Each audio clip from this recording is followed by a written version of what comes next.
Well, good afternoon and maybe good morning or good evening, wherever you are in the world. My name's Sam Achampong. I'm the Regional Director for SIPS. Welcome to the latest SIPS MENA podcast series, and this time we're again talking about sustainability. So welcome to all of you on Zoom, all of you on LinkedIn Live and other platforms. You're all very, very welcome. Sustainability is the subject. We have a great speaker, Rasih Ozturkmen, who's the managing partner of a company called Carbonaires, and he's going to talk about a subject which we probably haven't covered within our sustainability series yet, which is the subject of carbon credits. It's a subject I particularly want to hear a little bit about, so I'm really looking forward to hearing what Rasih has got to say about that angle of the sustainability or ESG triangle. As usual, if you've got any questions as we go along, please do leave them in the Q&A box. If you're on Zoom, if you're on LinkedIn or any other platform, just put your questions in the chat. We'll add them to the conversation and make it nice and fluid and live and informative, and make sure everyone's involved in the conversation in real time. So we're really looking forward to this. Really looking forward to hearing what your views are, and really looking forward to hearing from Rasih. So Rasih, welcome to the conversation. Thank you very much, Sam. I really appreciate being here, and thanks everyone for joining. It's really great to be here, and I appreciate everyone joining. I always say it costs nothing to be curious or to care, but actually everyone's time is very valuable. So I really appreciate it. It is indeed, and I'll echo that. And I look forward to hearing what people have got to say and making sure we make their use of this time valuable. Where are you situated right now, Rasih? I'm in London, as is Carbonaires. So saying hello to you and greetings to everyone in MENA, hopefully from London.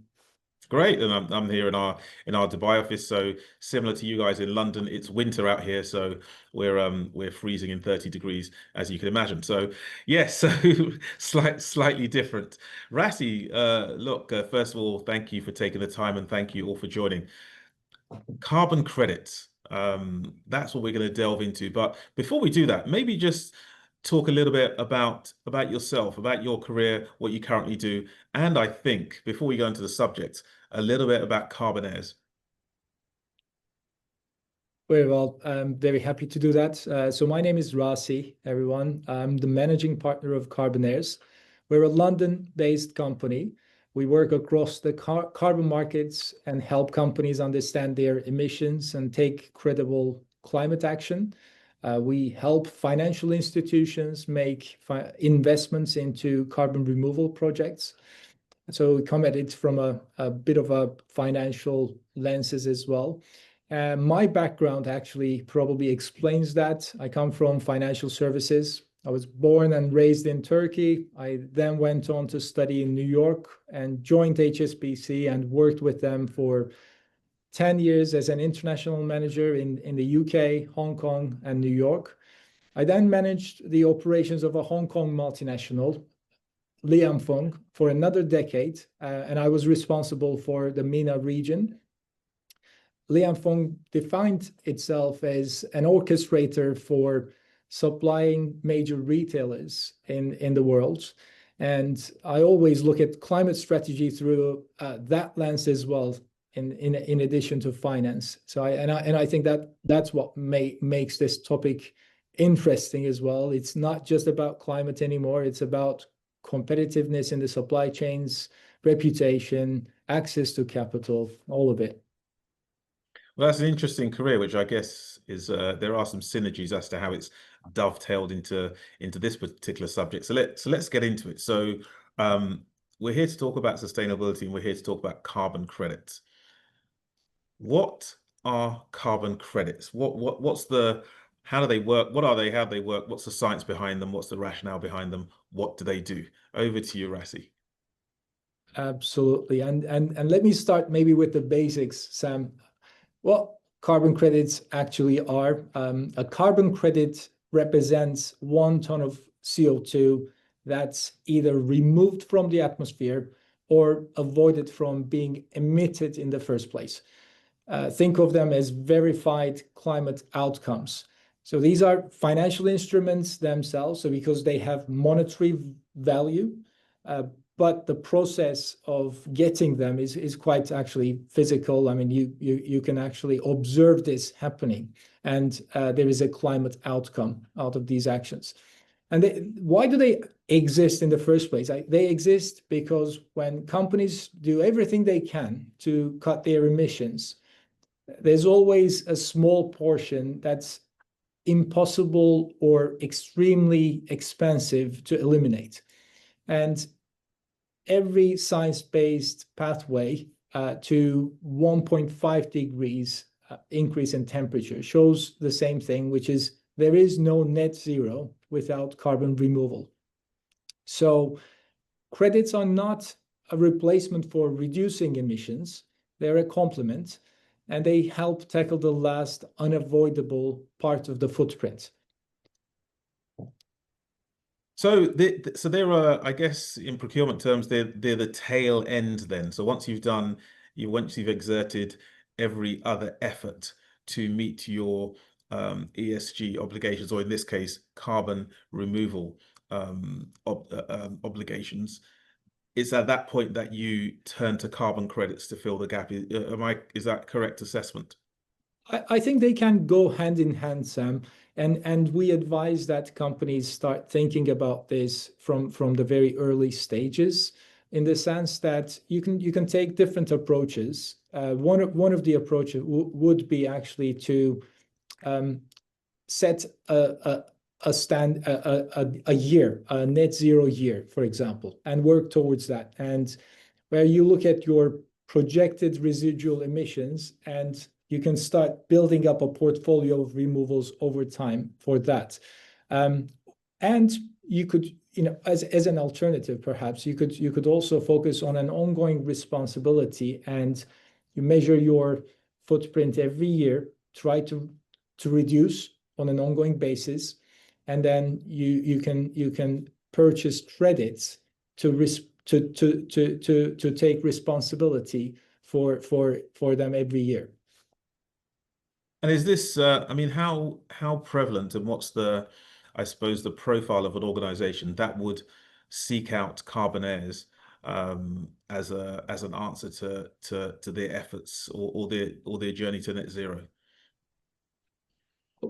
Well, there's a good range, and I'm really proud of that, because we talk to some of the world's largest companies, possibly the top 10 companies, as well as anyone who actually cares about doing something and really wants to do the right thing. So any company could actually do something about this, and they all have means to do something. And I think we're very proud in thinking that in some ways, we're also democratizing climate action. So any company could actually be interested in this. Okay, that's interesting. And you're based in the UK. Is that because the market or the appetite at this stage of its maturity of carbon credits sits in that part of the world, or is that just a geographic decision? Well, I think more than anything, it's because I was here running Achampong's operations out of the London office, and it also turned out that London is a bit of a hub for climate action and carbon removals in particular. So this was something quite new when we started operating in 2021. And I'm quite proud to say that we've been part of a journey with London and the UK in growing aspirations within that niche carbon credit market.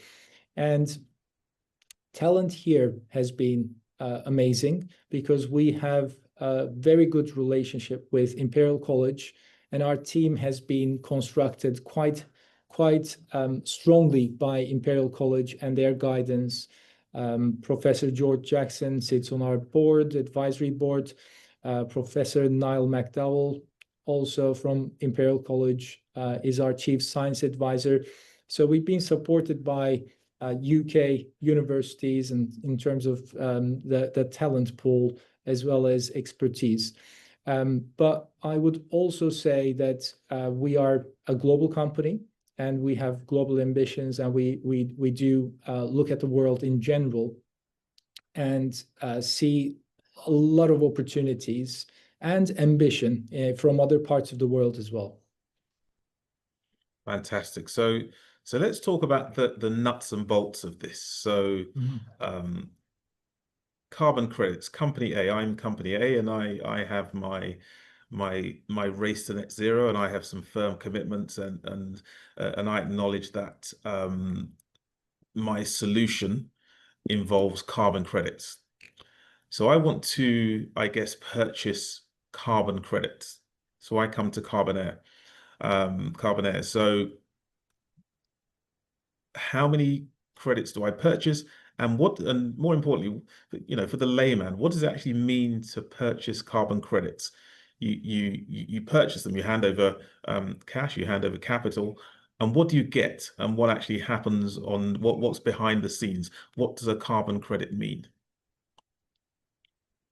Yes. So I think if you're a business trying to figure out where to begin, the first step is pretty simple, and I would suggest starting early is the best thing. And the ones that start right now without actually knowing exactly what they are getting into will be ahead when this becomes more of a compulsory thing. And starting by basically understanding your footprint is the first step. Understanding, estimating, measuring your footprint would be the first big step. And then understanding how you can reduce your footprint and start taking actions in that regard. And then comes basically setting the goal as to how do you use carbon removal credits, how do you use credits in your overall strategy. And you can start thinking about that from the perspective of, do I buy nature-based credits? Do I buy engineered credits? Do I invest in projects that are in my region, or something else? And then you form a strategy in terms of like what you buy and how you buy it. That question hits it on the nail in terms of how do you procure, especially important for the audience today is, do you do spot purchases of carbon credits? Do you do long-term offtake contracts and not pay anything today, but agree to pay in the future? Or do you even make investments into projects and secure longer-term, lower-priced carbon credits?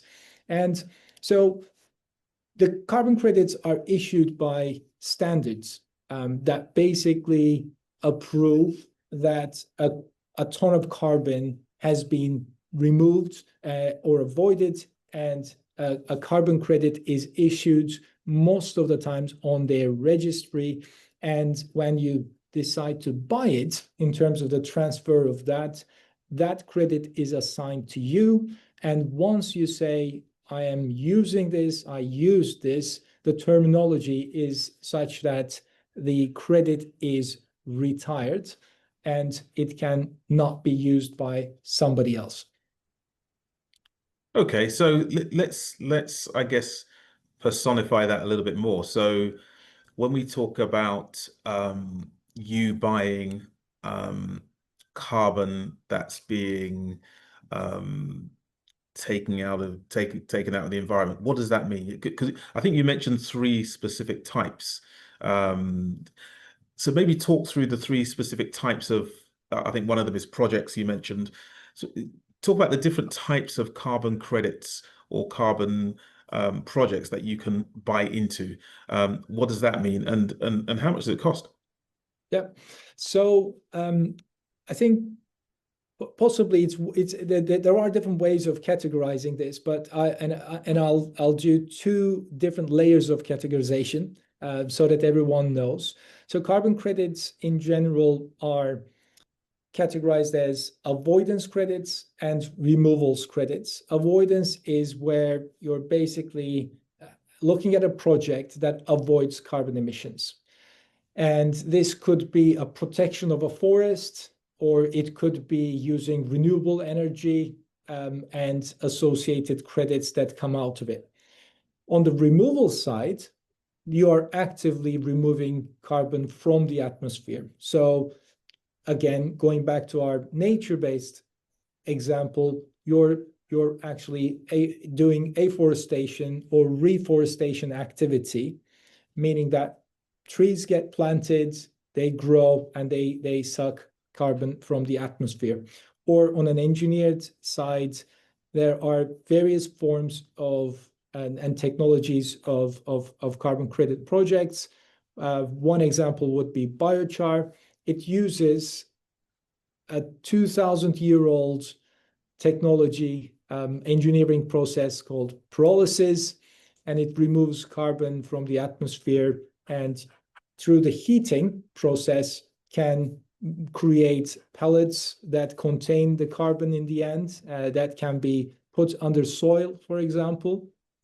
And there could be other technologies such as direct air capture or more biogenic carbon capture processes where carbon is captured on site and liquefied, and then a storage facility is found so that the carbon can be removed from the atmosphere and stored as well. So that's one way of looking at them, as avoidance credits and removal credits. And the other way of looking at them is nature-based projects and engineered projects. And there are different ways you can put them together as well to create a portfolio for your company. So someone who actually thinks that they're all good can construct a portfolio of credits that contain nature-based as well as engineered solutions. So as Carbonaires, we are sort of biased towards removal credits because we think they are in general, a higher quality of credits, and they are priced at higher levels. But even amongst carbon removal projects, there are price differentiations as well. So nature-based projects are, generally speaking, at lower costs than engineered solutions. And there's some logic to that as well. One is possibly the cost of these projects themselves, and the other one is about the durability of the storage.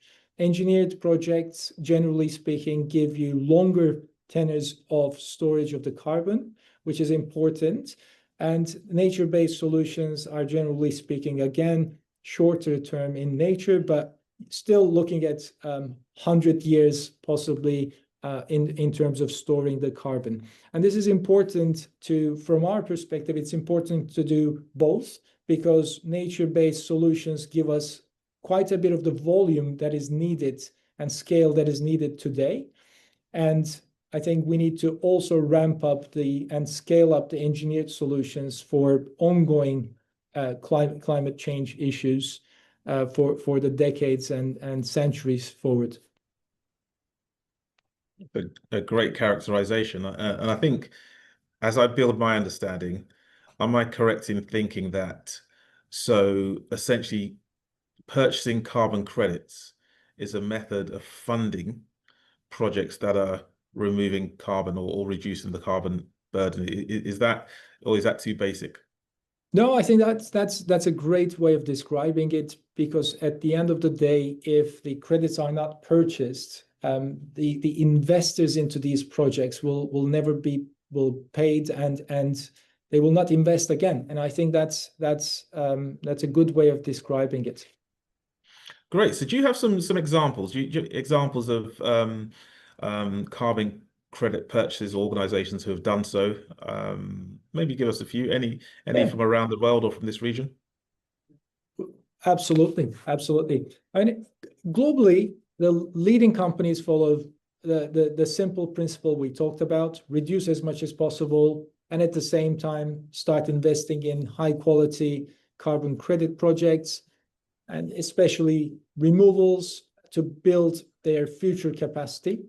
An example would be Netflix. Everyone talks about them these days. They're a great example. They're cutting emissions, matching their energy use with renewables, and then also using nature-based carbon removals for the unavoidable part of their footprint. It's a balanced, credible approach, and it's one example of many others. Microsoft is a big leader in this industry as well. You can think about most of the big tech companies doing a lot of good things in this space as well. And I would say the Middle East specifically is also becoming one of the most important regions in this space. And I always say this: there is no solution without the Middle East being part of this. So I'm very much a supporter of the action we see from the region, and it's a great opportunity for me to emphasize this. And I can give you some examples as well. The UAE is a great example. UAE has 47% reduction target that is set for 2035, and then a net zero target as well for their emissions by 2050. So they've passed a climate law requiring companies to measure and manage emissions. They've set up a national register of carbon credits, and they're aligning with Article 6. And these are all very serious infrastructures being built. And it's not just the UAE. Saudi Arabia is also leaning in with major regional buyers like Aramco, SEC, and OWA. They're all stepping into carbon auctions. And the region is not just participating. In some ways, it's shaping the market. Interesting, and it's something we wouldn't necessarily have known, and certainly the law you mentioned in the UAE seems like it's putting some teeth to some of the practices that are required. So it's taking it away from being a consideration to being law. So that's really interesting. Before I go into questions, and I'm keen to get onto questions because I'm sure there'll be lots of people wanting to pit their own questions to you. But first thing I'll say is, that's talking about, I guess, the best practice and what's happening and what should happen. Are there any kind of things to avoid? I hear a lot of things around greenwashing and those kind of words. Perhaps talk about things that people should not be doing, or bad or non-representative examples of carbon credit use. Sure. Perhaps a few things to watch out for. I think in general, what you mentioned about greenwashing, I would say it's important to understand that claims around green are becoming a bit of a legal minefield. So making sure that your sustainability messaging is actually aligned with consumer law, and that your claims governance frameworks in the market are followed, and you are not claiming anything that you haven't done. These are very important things. I do caution on this one, because one of the results of being super careful about this is that companies are scared, and they should not be scared. This is possible to do the right thing and make the right claims. You don't need to be doing the right thing and green hushing, as people say, and not talk about it. I think there are ways, and we're very happy to help with the ways of doing the right thing and saying the right thing at the same time. The other thing I would say is important is to understand, as you said, a policy is established in the UAE, it's being developed. Other countries are doing the same thing. So carbon policy is evolving fast. So really, all companies need to understand the rules in the countries where their projects are, where they operate, where they report. and it's important to keep track of that. Thirdly, perhaps as important is the quality of the credits. I think as procurement, leaders, everyone knows that you can't just always buy the simplest of things, and in this instance, you can't just buy a credit and hope for the best. You need to understand and have the transparency to understand on the projects or the credits, the monitoring capability to understand that everything is being done properly and reported honestly, and what you are buying, what you're using, and why this matters. These are all sort of important things. So in other words, I would say awareness is important, avoiding shortcuts is important, and it pays to be diligent in this process. I guess that makes sense. I suppose in terms of quality, you get what you pay for to a certain extent, and in this case, the byproduct is integrity to a certain extent, isn't it? Very interesting subjects. I'm really going to go to the questions because there's quite a few on our LinkedIn chat and also on Zoom. So I'll just go through them. The first one goes back to what you mentioned about greenwashing, I guess, and integrity, and there's been a lot of integrity challenges in the last few years. And there was an article in The Guardian which challenged the integrity of carbon credits as a business, apparently. How's the market matured from that time and solved the issues it's faced, is the question. Yes, the market was challenged. I mean, as we were entering into the market in 21, 22, it was mostly avoidance type of credits. And, with the market that we entered into, we were advocating more use of carbon removals. And it was somewhat to do with the challenges the avoidance markets have faced. But I think the fact that the market was challenged is not a bad thing necessarily. I think all markets need to be challenged on an ongoing basis, and those challenges, those articles actually allowed some progress to be made. And these are higher standards, perhaps stronger methodologies, better use of technology in terms of monitoring these projects, new independent verification players and ways of doing so, and the arrival of benchmarks of quality such as the ICVCM. So these are things that are probably helped by that criticism or challenge made to the market. So we're in I would say, a completely different environment now. From a couple of years ago, you're saying that the environment, the market has matured. That's good to hear. And the next question is, how should companies practically work with their suppliers to tackle Scope 3 emissions? I think this is going to largely depend on the balance of power between the company and its suppliers, but there's always something that can be done. I would say that it should always be treated like a partnership, creating an alignment, possibly through advocacy, is quite crucial, and then setting clear expectations between the parties, possibly starting by asking tier 1 suppliers to set net zero goals, sharing tools and training with them, and then also possibly offering to co-procure credits with the suppliers. The companies that move the fastest, as we see them, work really hand in hand with their suppliers, and they really help them, and they move this to be a supply chain necessity and mandate with their suppliers. So it's all about working hand in hand, in effect, as opposed to having separate strategies and approaching it like an audit. I think that's the one that works. That's the way it works. Great. Well, there's a lot of questions, so I'm going to quick fire through them as much as I can.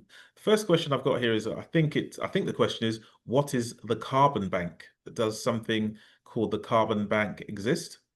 Is that a thing? I I don't know the Okay. carbon bank or a carbon bank. Okay. All right. I'll skip It that. might be me. Maybe it doesn't exist. The question was, does one exist? But there you go. Um, Carbon credits, can they only be purchased by organizations or can individuals purchase them? And if so, what's the criteria or process to do so? Um, we are aware of a number of ways individuals can purchase carbon credits, and we know that some people are taking the individual responsibility to offset their emissions based on an estimate of what they go through. So this is something that's possible. I think there are websites and apps. I would not be able to confirm the legitimacy of the projects behind those websites, but the same principles would apply. If you take a good look, I think intentions do matter, and I think people, if they want to do the right thing and want to do something good, there are opportunities to do so. So individuals could come to you, to Carbonaires, and say we want to buy carbon credits. Is that correct? I think they could. We haven't really spent much time on retail side of things. We can put some thought to it, but I'm very happy to speak to anyone on this, as we all are at Carbonaires. We're very passionate about speaking on this. And how much would they cost? Is there such a thing as a ballpark? If I wanted Um, to, so if I wanted to get into carbon credits and purchase them from an organization. yeah, so it's a marketplace, really, in terms of the carbon removal credits. Nature-based credits cost somewhere between $25 to $60 on afforestation projects. And I'm just giving estimates, and I may be wrong on a daily basis. And on the engineered project side, I think the price ranges start from about 100 US, but they can go into the thousands mark. Some of the projects still cost quite considerable amounts of money to set up and run, and the corresponding carbon credits are sold at very high prices. But that hopefully gives an idea of prices in the carbon removals market. In the carbon avoidance market, the prices are much lower. I can't claim to know exactly where they stand right now, but they would be much lower. Right. Well, that's a great guide to know that. Look, it's a marketplace, and to a certain extent, supply and demand and the investment required in a project is a factor to the cost. It's not just an off-the-shelf recommended retail price. So that's a good guide. Thanks for that. Next question says there's an increasing growing debate between offsetting, i.e., buying credit, versus inserting or investing in your own supply chain efficiency for a manufacturing concern. Should improving supply chain efficiency be the priority before the manufacturing companies send cash out of the door for credits? What is the best practice? I don't know if it's a big debate or not, but I would say that focusing on your supply chain and operations as the first action point is not a bad idea, because that can actually result in efficiencies in addition to the climate benefits. We think that the benefits are mutually important there. So looking inside your operations, inside your value chain, and the ability to reduce emissions is always the right place to start, I think. But then if you think about all of the ways to reduce it down to zero, you might find that there are opportunities outside of your value chain. And then that's when I think it's better to look at the carbon credits and carbon projects. Okay, great. And I suppose on the same kind of line as this, the next question, and these are quite good questions, by the way. Great questions. The climate community is split. Purists argue net zero should rely on internal cuts only, while pragmatists support reductions plus credits to deliver impact. Where do you sit, and how do you ensure pragmatism doesn't become a license to delay real reductions? That's a Yeah, long question. I think these are great questions and shows real depth, in fact. I would say I probably lean a little bit towards the pragmatic side because I have run businesses in the past and know the challenges that businesses face, and it's not always realistic to expect them to do what is considered right despite all the financial challenges. But in that sense, I think when you look at the cost effectiveness, that's a good way to look at what to do. So you might be able to reduce your emissions in your supply chain at a reasonable cost to a certain level. And then from that point onwards, it can be penalizing to spend more money on that. So the more cost efficient way to do things might be to look at outside of your value chain and reducing emissions. So I think that way your business becomes more competitive and you're also doing the right thing. Okay, so would you ever advise a client not to buy credits if the reduction plan isn't credible? And that's a question that's just come in, so I've just Yeah, prioritized that. it's a great question, and it's a if we are asked and if we are proposed that we would probably advise them, we would probably stop advising them if they are not listening, because it's not that difficult to devise a credible pathway. So in our view, people need to have the right intentions to start with. And, it starts with a credible pathway. We can help with that. If they just want to not do the right things, but just buy credits from us and, move on with life, I think that's something we don't enjoy and particularly support. And then there is a challenge, which is basically this is becoming more of a big marketplace. So how much control do we as a supplier of credits have on who gets these credits? So I think my value system basically prohibits me from doing something wrong knowingly, but whether we have full control and visibility of who the end buyers of the credits can be in all the projects that we invest in, that's a difficult question. And I think as we look to scale the market, the control side of it and the transparency side of it will be less and less. Is this a regulated market to any extent, the carbon credit market? So it is and it isn't. So there's a regulated part of carbon markets. And I think if I had the full number of or percentage of full complete markets that pays carbon taxes or is being charged for carbon, that would be a significant percentage of the world's economy. So there are compliance markets, there are markets in Europe, UK, US, China, in different parts of the world where there are compliance carbon markets.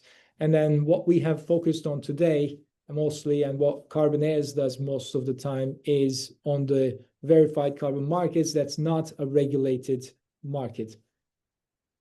Okay, great answer. Thanks for that. Going back onto the questions, let me think. The next one says, how does SIPS ensure, okay, so it's a question for SIPS here. How does SIPS ensure that sustainability practices are not just green on paper, but are genuinely implemented across the supply chain? Very interesting question. And I suppose we could give more information on that. We do have what we call the Procurement Excellence ESG program, in which we help organizations and look into the practical measures they've taken to implement ESG across their supply chain. So what we'll do is we'll put in the chat details of the SIPS Procurement Excellence ESG program for the person who asked, and please feel free to get in contact with us for more information on that. The next question is, given the recent scrutiny on verification standards, how should procurement and supply chain heads in MENA vet the quality of these credits? Great question, and a great starting position, I think. I would say I would advocate project-specific due diligence on this one. I would say that most of the counterparties that the procurement officials are dealing with right now, officers are dealing with right now, are good people. They're trying to do the right things.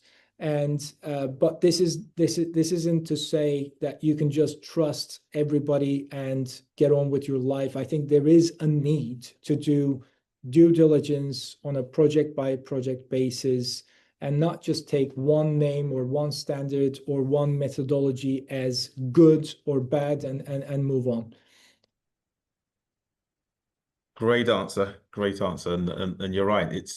I guess it's the maturity of where we are at the moment, and I suppose how this subject is going to evolve. So a lot of these questions are very difficult to answer, I know, in the current state. But let's see what else have we got. If question here, in your opinion, I guess, Rasih, do you think credits should be off limits for scope 1 and 2 and used only for scope 3 to ensure companies cut their own footprint first? Do you have a view on that? Yeah, I mean, my personal view is not is a no. I don't think it should be banned. I think we spend a lot of time focusing on companies that are trying to do the right things, trying to do good, and limit their ways of doing good things. And rather than doing that, I think we should focus on companies that are not doing anything. I mean, that would be a good starting point to start criticism and making progress more widely. That's an interesting one, and another interesting one that's come in is that can these credits be purchased only for offset purposes, or can they be purchased as a kind of investment? In other words, like the need for carbon appreciation in the future is the question. So can you buy these credits ahead of time? Definitely, it's possible to invest in projects which will basically be a climate finance contribution, and you could be helping these projects up and running, and the outcome of that would be accessing these carbon credits at reduced cost levels. And if you have a view, as I do, that the demand for these credits will grow in the future, then you might be able to make financial gains with it as well. So I think that's a way. The other way would be to sign offtake contracts, and usually, generally speaking, offtake contracts allow you to get some credits at reduced cost levels to spot, and basically that will give you an upside when it comes to the fruition of the carbon credits, and you're able to sell them. Even spot credits, I mean, that would be, in my view, a bit speculative, but still, if your view holds that demand will outstrip supply in the future, you can still buy spot credits for future use and may be able to make money out of it in the future as well. That's interesting. I didn't think about that. So what you're saying is you could use these as a store of value. You could actually trade these credits yourself and sell them on when you've had the use. Interesting. And that goes back to a question that was asked earlier, which I haven't asked, which is how are banks and financial institutions getting involved to support their clients on this journey and to facilitate or to finance these solutions?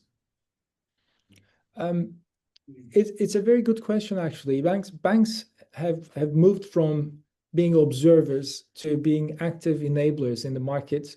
They help their clients measure emissions. They finance some of the climate solutions directly themselves. They sometimes facilitate the financing of these solutions through their customers, and they participate in the financial infrastructure that allows carbon markets to scale from offtakes or ideas to project financing. So I think another thing I would say is that net zero isn't going to happen without MENA, and it's not going to happen without banks. Interesting, interesting. So MENA and banks are hand in hand in Yeah. this equation. An interesting one. Another interesting question, which talks. I mean, you've spoken about MENA here, and Mhm. the part this region has to play in the whole conversation. Next question I'll ask is a question that's come in, and it says, "Do you foresee?" Actually, no, it's not that one. Sorry. Um, it's the one that says, is using carbon markets to fund low carbon in the global south a real solution, or is it at risk of becoming an excuse that delays deeper systemic change? Now, I kind of understand that question. I hope you understand it more than me. Yeah, I think so. There's a cost arbitrage issue, I suppose, that in the sense that it might be cheaper to finance projects in the global south. And I think the question implies that is that a bad thing, in that companies might be trying to reduce their cost base and continue doing some bad things. I'd like to see this more of climate finance enabling some transfer of funding from global north to global south, and helping progressing countries in the global south to better places. So it's possible to look at it in different ways. And I think, like I said before, I think intentions matter a lot. But overall, the outcomes would possibly be very positive if we financed the climate preservation and also climate action in the carbon removal space in global south.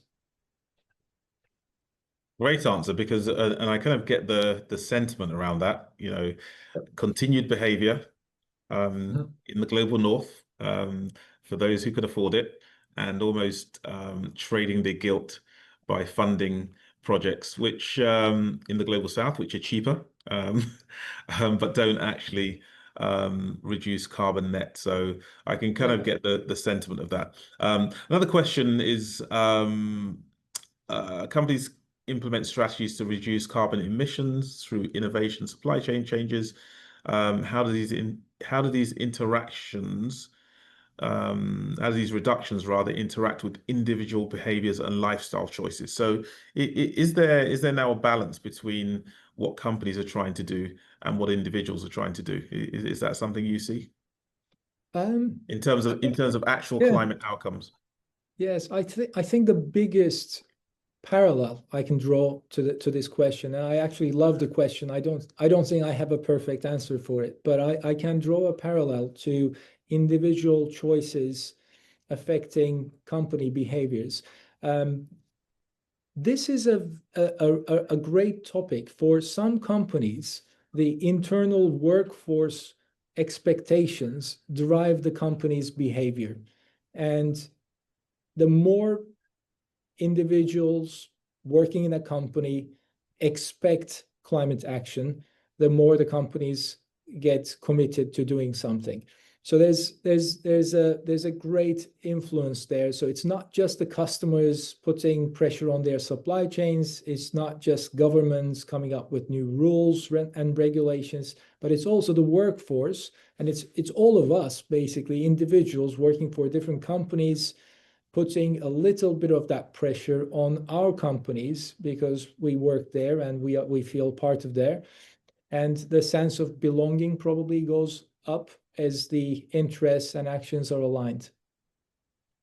That's a great answer, and I suppose employees are consumers as well, either internally with the company or in other companies, right? 100%.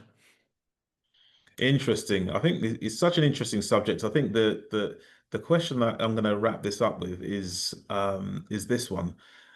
Do you foresee companies will be in the future or currently preferred based on their carbon footprint, and will they have more credibility? So, how far Have we gone with the kind of ESG considerations, and how far can we go? Will it really become a commercial consideration for organizations? I think it will. I think it will. And the climate risk is now being factored in by banks making financial decisions, by companies making decisions on their suppliers. We are already seeing this. And I always felt that the commercial changes, the changes in the supply chain will actually make the biggest changes and differences.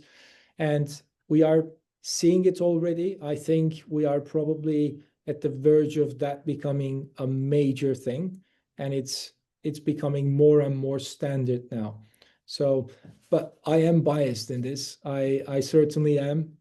But there are things that I'm observing. There are developments that I am seeing in the supply chains that give us clues of what's happening. And I suppose, yeah, you are biased a little bit. You do have skin in the game. We But do. similarly, I think on this whole subject, we're all, broadly aligned, and there's lots of dialogue. There's COP29. I think we're on to COP30. I think perhaps Yep. it's in Brazil this year, I think. Mhm. So these are annual, high level, high ranking conversations that are had everywhere around the world. But I think it's fair to say not everyone is aligned. So obviously in North America, there perhaps is a different strategy from leadership. How is that impacting the conversation on the direction of the discussion we're having now in terms of reducing carbon? Um, This is an interesting one. In the sense that we still see a lot of activity from North America. We still see a lot of leadership from some of the US companies in terms of investing into carbon removal projects. So there's a perhaps a difference between what is politically being said and what is commercially being done.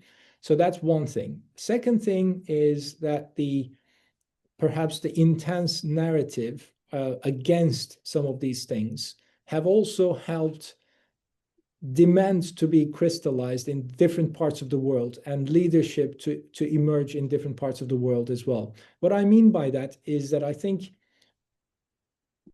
it inevitably as required companies to discuss this at the board level again globally. And there have been many decisions. Some decisions have been negative. I think some companies probably said, why don't we push the can down the road for another 5 years? Some companies said, well, this is a great excuse for us to get out of our commitments. But then a majority of companies basically said, we think beyond administrations, we think about this as a global issue, and we have a role to play. And that translated into another question. Okay, so if we are committed to doing something, are we already doing everything that we must be doing? So it all of a sudden became a discussion at the board level, and we have anecdotal evidence that this resulted in actually demand being real and conversations turning into real conversations of this is what we're planning to do, can you help us? So there is that part of it in terms of demand. And I think the other part of it is that other countries, other regions have stepped up their games, and we see leadership coming through from all around the world, which is important. I think this is something we will have to observe in the next few years. It's not necessarily a terrible thing, to be honest, because it's a global issue. So climate is a global issue, and a global response is probably what's needed. I think you're absolutely right. I think there does need to be some cohesion, but there also does seem to be an assumption that in North America, the alliance isn't there right now. But all that has to happen is we just need to wait for another 3, 4 years and it will change. But of course, that's not guaranteed. That may become US policy going forward, and it may become the policy of several other countries. I think that's the reality here, that that we perhaps don't look at. But also, I think on one thing you mentioned around MENA being pivotal to the conversation, I would argue that actually maybe North America, China, Europe, they are pivotal to the conversation in terms of their emissions. They probably dwarf um, a lot of the countries in MENA. So actually, their leadership on this, or their compliance, or their cohesion in the strategy is arguably a lot more central to the whole ESG subject being one that's adopted globally, I would have thought. I think the gravity of climate leadership is shifting from North America, and China is doing a lot. Other countries in Asia, Japan, Singapore, are very advanced in their thinking in climate solutions. Europe, Northern Europe, and most of the European countries, the UK, are doing a lot in this space. So the Middle East, from my perspective, is probably doing more than their weight, and that's something I welcome, because the creativity, the entrepreneurial spirit in the regions that I've worked in and grew up in is important fuel for solutions.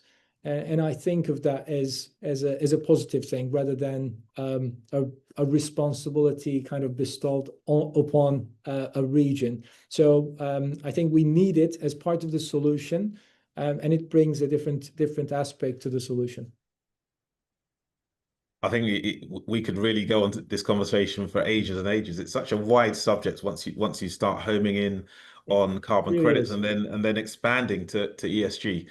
Really enriching conversation. I've certainly learned a lot. Rasih, thanks so much for taking the time. If people want to know more about carbon credits, how do they contact you? They can contact me on LinkedIn, and I suppose that's the easiest way to do nowadays. And I'll be very happy to have a conversation with everyone who's joined this. And I really thank everyone for their time. Appreciate it. Fantastic. Likewise, thank you all for joining. No doubt we've probably got some unanswered questions which we'll take away and we'll share with people offline. Everyone who's registered will make sure we get those answers from Rasih and send them out to you in another format. But thanks for the questions. Thank you very much to Rasih for answering questions. We had some great tricky questions in there. I think it's all helped us to learn a lot more about the subject. So thank you so much. And we look forward to our next SIPS MENA webinar. So keep a lookout for that. For future events, if you want to know what's coming up next, you can scan this QR code to find out, or just look on the cips.org website. Once again, thank you, Rasih, for joining us. Thank you all for joining us for this webinar, either online on LinkedIn or on Zoom. We look forward to seeing you next time. Thank you so much.